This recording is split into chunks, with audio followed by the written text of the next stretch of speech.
Angelica is a second-year BS Psychology student from the Palawan State University.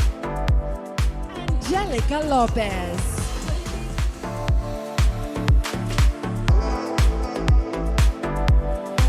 Our Binibining Pilipinas International 2023 is Binibini 6, Angelica Lopez!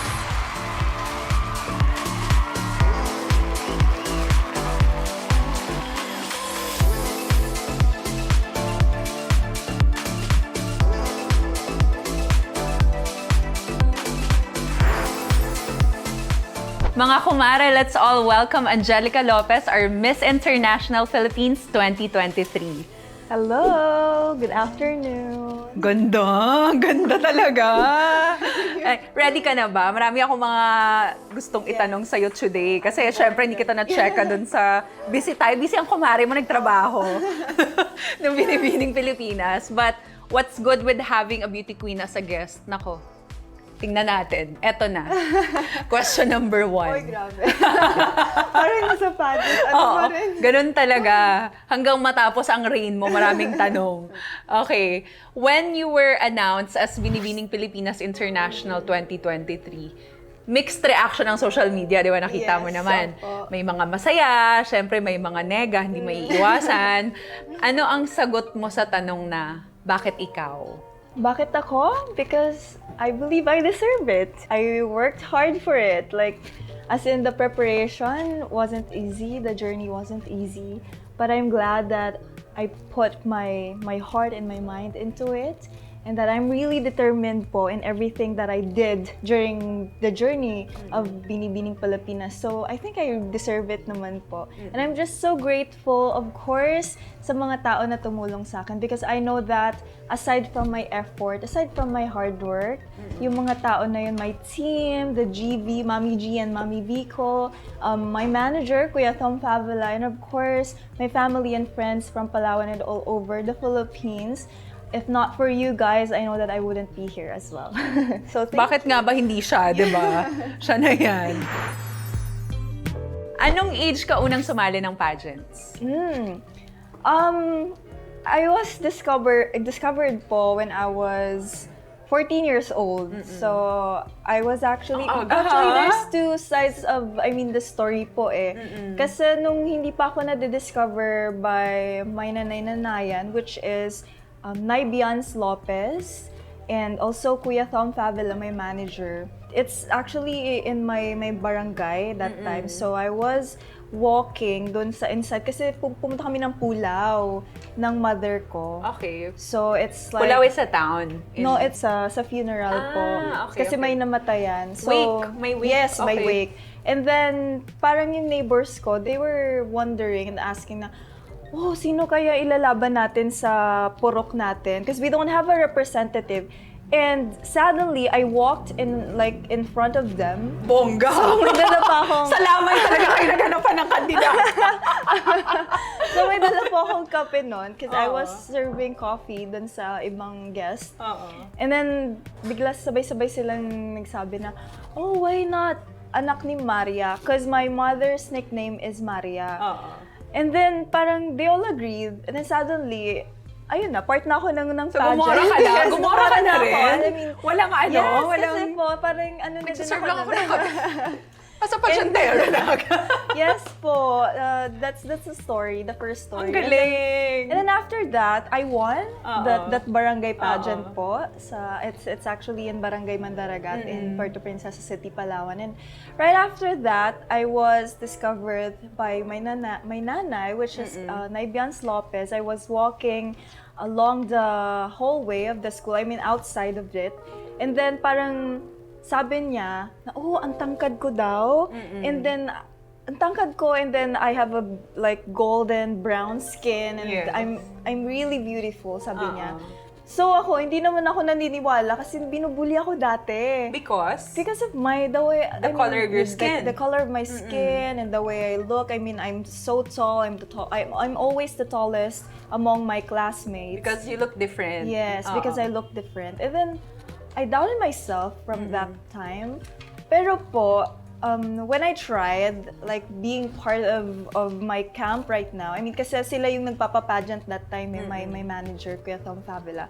Parang doon na nag-start lahat. And then I realized na, oh, I'm beautiful pala. I mean, in the pageant industry, everyone appreciated my skin color. And so I continued. And well, I'm so grateful kasi, I mean, for, I think, 3 consecutive years, lahat po ng pageant na sinalihan ko from barangay up until, like, the city pageant, I won all of that. So, It that's really how made you appreciate yourself. Yes, no? exactly po. Ang nakuha ko sa checka niya, maglakad lang kayo ng maglakad para ma-discover ka. Minsan mag-serve kayo ng kape. What's with pageantry that keeps you going? Bukod sa, di ba sabi mo nga, nananalo ka't nananalo. Well, I believe that it's really my purpose in life.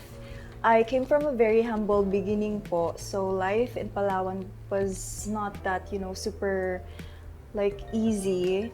And sobrang ano po talaga eh, like I really need to like thrive in everything that I do. Kasi I know that I didn't grow up having a silver spoon in my mouth. So, kailangan ko talagang gawin yung best ko. Not only to survive, but to thrive. Kailangan pagtrabahuan lahat. Pagtrabahuan lahat. And then, I believe that what really keeps me going with the help of pageantry is to really inspire those people, empower and uplift the lives of these people who have gone through or experiencing the same situation as mine.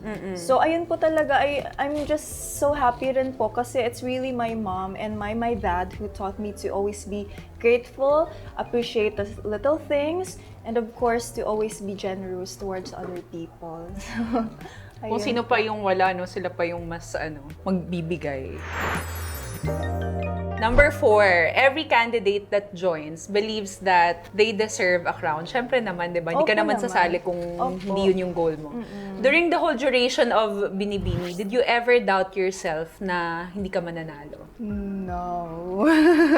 No, Sa don't. no. It's ano, I mean like I understand that it's very I mean it's inevitable.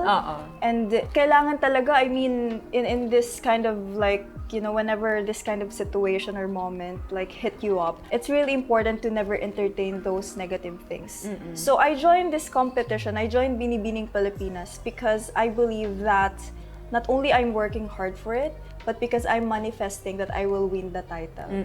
So I feel like I believe that every women who wants to compete in a pageant, because you will be committing yourself in this pageant, but at the same time, as much as possible, even though nandiyan na, it's lurking around, I mean inside of your head, Right. don't ever entertain it. That don't never doubt yourself because you're just capable. You are capable, and you must know your strengths as an individual, not only as a beauty queen, but as what you can offer to the rest of the people, to the rest of the world. So that's what I did po. Kahit na mahirap, kahit na minsan, there are, personal challenges that are like tempting me to, oh, you are not enough. Like, there are negative voices, like Yes. telling me na, oh, you are not enough, you are not loved, you are not beautiful.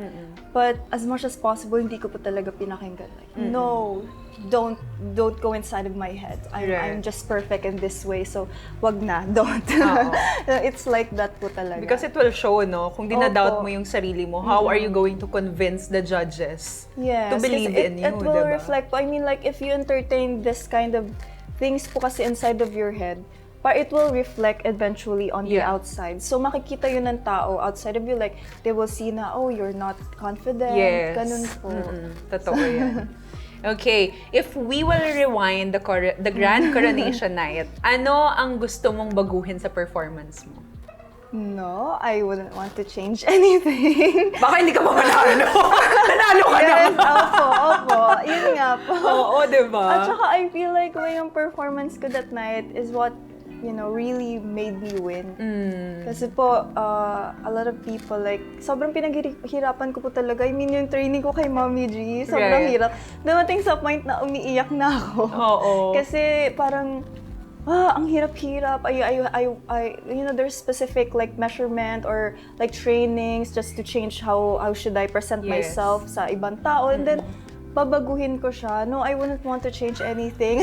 I Yun can po attest to talaga. that kasi I Opo. trained with Mommy G din. Opo. Kaya okay na po ako doon. Move on na tayo to the Opo. next round, di ba?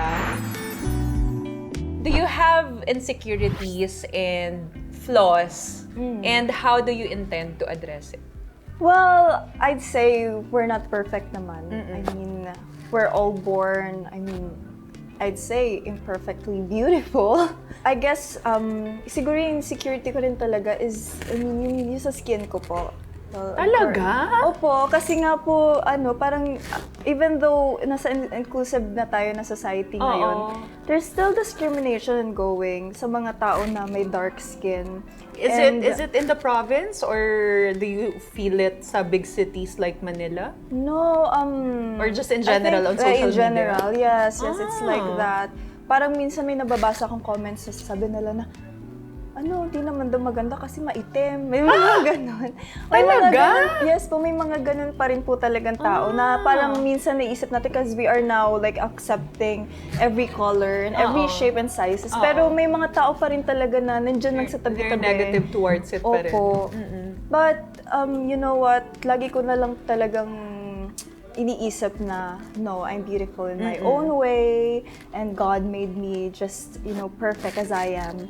And hindi ko talaga, as much as possible, hindi ko talaga sila pinapansin. Sino yan? Chikahin ko. Ay, no, Ang ganda mo kaya. Ang Thank ganda you. ng balat niya, as in. Opo, that's also the reason why, hindi rin ako masyadong, parang hindi rin ako masyadong sa mga tao. I mean, like, di naman, pala kaibigan naman po ako, but I don't really, like, entertain, like, let's say, yung sa social media po. Kasi, ayun nga, kahit na... So medyo limited yung yung pagsusocialize mo sa mga Opo, tao. and also, aside from that, of course, I'd say yung sa communication skills ko po. Because I learned how to speak English when I was like 13 or 14 years old. And I consider it as self-made po. Kasi although tinuturuan naman ako ng mother ko, but it's more on like self-studying. Okay. Yes, it's like that po. Kasi I'm a very, like, let's say, studious person po talaga. And then I watch videos and I read. Kasi sabi ng mother ko when I was a kid that when you read more books, like read every day, you will be smart. And then that's what I did po. So before growing up, hindi kasi mother tongue namin is Tagalog talaga. Right, So right. it's really, pure Pinoy. But I'm just so proud of myself right now that I can communicate effectively towards other people. Kasi before, I was always criticized because of how I communicate. Like, I was really having a hard time to express my thoughts and emotions and everything that I want to like relate to other people. So ayun po, kahit na gano'n yung sinasabi ng ibang tao, they're continuously saying na hindi daw ako, I cannot be a good speaker, I cannot be a spokesperson, I'm not like smart. But then I proved them wrong because everything can be learned as long as you practice every Yes. day. So Knowing na sa Philippine pageantry, you're being judged for not being able to speak English fluently, which is actually not an issue for other countries. yes. So, sa totoo lang, hindi po siya pamantayan ng pagiging, alam mo yun, na mananalo ka internationally if you can't speak English. Kung judge ka, sino ang gusto mong ipanalo bukod sa sarili mo? Kung hindi Oh ka my God. kasali. Wait lang po. Joke. Well, sige. Siyempre, I really need to choose. Yeah. Okay. If Siguro yung mga inaay mo na eto talaga, kalaban ko talaga. Okay. I think all the girls are really amazing. But I'd say Mirhan Hipolito. Well, not yeah, only she's very pretty. Yes. I think she has a resemblance with Miriam Kembao. Sabi ng lahat. Well, aside from she became my bestie po during Binibining Pilipinas, I have seen how insightful she is as a person, and I just really love how she radiates that kind of like positive energy towards other people.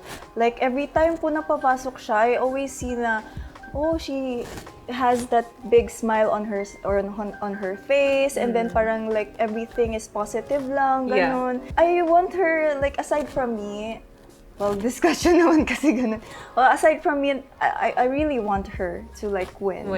Because sobrang, I don't know, I mean, she has a very unique personality, and I believe that we need a queen na ganun din. Like, you know, someone who can spread positive vibes. So, hello to my bestie, Jan. Right, nagkaka-bestie Hello. talaga tayo sa pageantry, diba? Miss na miss ko na siya. Oo. I actually po na-inspire ako sa kanya kasi parang she advocates for like female backpacking kasi she always travel po. Wow! And she, I never heard of Opo. beauty queens na nagbabackpack ha. That's amazing. Sobrang galing. Okay, let's move on. Kung ikaw ang masusunod, pabor ka ba na bawat corona may sariling pageant na? Since, you know, 3 big pageants na rin, di ba? Kumawala sa Binibini. We have Miss Universe Philippines, we have Miss World Philippines, and now we have Miss Grand Philippines. So, do you think it's okay to have, you know, every big pageants may sarili ng pageant? Well, honestly, our world is ever changing, it's ever evolving. So, whatever the organization's decision is, I am in the position to respect that. So, if they like chose to be independent, so if they really want to pursue that, to push through that, then I don't have any problem with that at all. As long as, you know, every organization naman, every platform such as Miss Universe, Miss World, they have, you know, a unique advocacy, and they're really helping every women to be, you know, more empowered, to become more empowered, and of course to also promote their advocacy. So as long as the organization is helping a lot of women who aspires to be a beauty queen and to make a difference in this world, then it's okay po. More pageant, more chances of winning, mga akla. Join lang. Eto, sabi nila may sumpa daw ang maging reyna. I am not sure if narinig mo na to. Kumusta naman ang love life mo? Ay, okay naman. Ang bilis sa mga kumare. Sige, expound. Ate, well, okay naman po kami. I don't believe in that curse po. Kasi my boyfriend, he's really supportive and understanding. And noong mga panahon na parang nadodown talaga ako sa journey ko in Binibining Pilipinas, he's the one who's like, siya yung nagpupush sa akin na sabi niya, it's okay, masasurvive din natin to, kayang-kaya natin to. It's like that. So, I don't believe in that. Also, it depends naman po sa isang tao, diba? I mean, it depends if you really want to continue the relationship or not. So, we just need to respect that. Oo. As for We can't me, compare naman yes, the of journey ng course. isang queen to the next, di ba? Last question. Itinayo mo daw ang bandera ng mga morena. How do you intend to conquer the Miss International stage when you know that they have a prototype? Kasi hindi naman in-announce na may prototype, but tingin natin may Yeah. prototype. In terms of their past queens, right? Ano ang edge mo coming in the competition? Well, I believe it's staying on my core. I believe that it's not just about how you look like or how you should look like. I know that there's a lot of opinions going on around us, especially me being crowned as Binibining International. Parang a lot of people, hindi sila accepting sa idea na I won, and especially that I have a brown skin complexion. My edge would probably be staying on my core, being true to myself. Kasi I know that it's not just about how you should look like. I mean, a beauty queen should not be judged just Based that on her skin color. Yes, Right. just based on her skin color, or I mean, what the society is like really saying towards that queen. I mean, the importance of it is the queen just being true to herself. I mean, knowing her strengths and what needs to be improved. So as much as possible po, yun yung ginagawa ko, and I hope that I can really make a change when I compete in Miss International next year, because I believe that I represent all the Morena girls out there who continuously doubting themselves that they cannot do it, and now that I am here, I'm just so proud kasi I'm raising the voices Right. of these queens. So I just really hope that you should stop criticizing women who have dark skin or morena skin, because I feel like even us morenas have that like big chance and opportunity in slaying the stage of Miss International. But that's when you're making an impact kasi you're getting Yes. negative comment aside from the good comment. Parang yin and yang yan, it comes together. And I know that with all the struggle that you faced, in your journey, past pageants and your current pageant, you're strong enough to conquer all those, anything that they'll throw at you. Diba?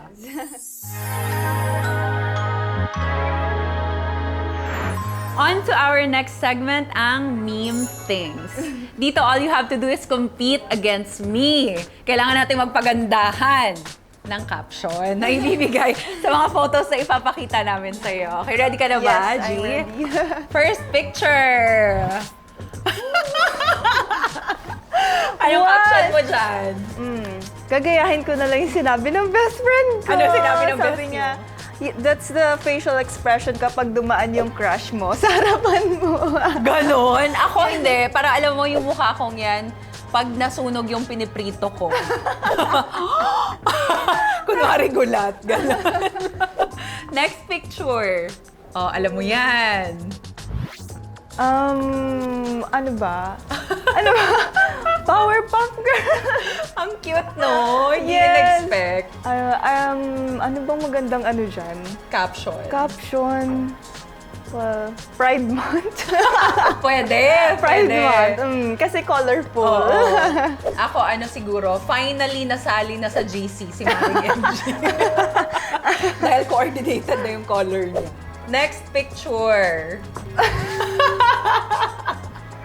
Oh my gosh. Pag sinabing ID picture, pero palaban ka. Alam mo, ano yan? Lahat ng Angelica sa showbiz. Ano yan? Sinetch ang ex mo dyan. Ganun. Anong caption mo dyan? Okay, I think ano na po kanina. Yung sa una. ID picture, pero Sa palaban ID ka. picture. Okay, ID go. picture, pero palaban. Next picture. Ay, grabe siya. Ano ba? I'd say the stereotype breaker. Iba. Ako ganyan ang mga posing pag nakapagpasa ka ng thesis on time. Thank you. Thank you for being so Grabe! big. Napaka-ano talaga ni Ate MJ. Kung ano naiisip. For the last part, it's Spill the Tea. So we have, syempre, it's all about pageant. We have a question bowl. Pick your question and answer with all your might. Sanay na sanay ka naman dyan. So, Carrie, choose your question. This one. Deja vu ba? Para may thrill. Oo. Joke. At least now you can read your own question. Okay. My question is, what for you is the best definition and advantage of a morenang Filipina? Well, I'd say a morenang Filipina is someone who is strong and resilient, because for over the years, I have understood that the discrimination towards Filipino women who have a dark skin or brown skin is still, relevant, still prevalent, even up until today. So I believe that all the Morena women have that kind of resiliency, regardless of the negative criticism that people keeps on throwing at them, they still rise up above those criticism. And I believe that the advantage as well of being a Morena queen is that they help amplify the voices of those people who also have a dark or brown skin complexion. So I believe that being crowned as Binibining Pilipinas International, I am that queen who will continuously raise the voices of these people. So thank you. Angelica, sa true. Thank you for gracing the Secret Lounge. At bago ka magpapedi, may request ang aming mga kumare. Kung Okay, pwede sure. namang marinig nila ang iyong pa-introduction. Wow, for Miss International. Yes! Diba? Dito lang yan. Okay po, sure. I am Angelica Dano Lopez, Yes! Mag-aantay po kayo ng mga 1.5 years para marinig yan sa stage. Thank you so much. It's an honor. And It's a pleasure to be here. Thank you so much for inviting me. at dahil pumunta ka dito nang hindi pinipilit, kailangan picturean mo ko. Sabi ko na nga ba eh. Predicted na to. Hindi pwede mawala yan. Okay, picturean mo na ako bago ka pa umalis. Ganun talaga.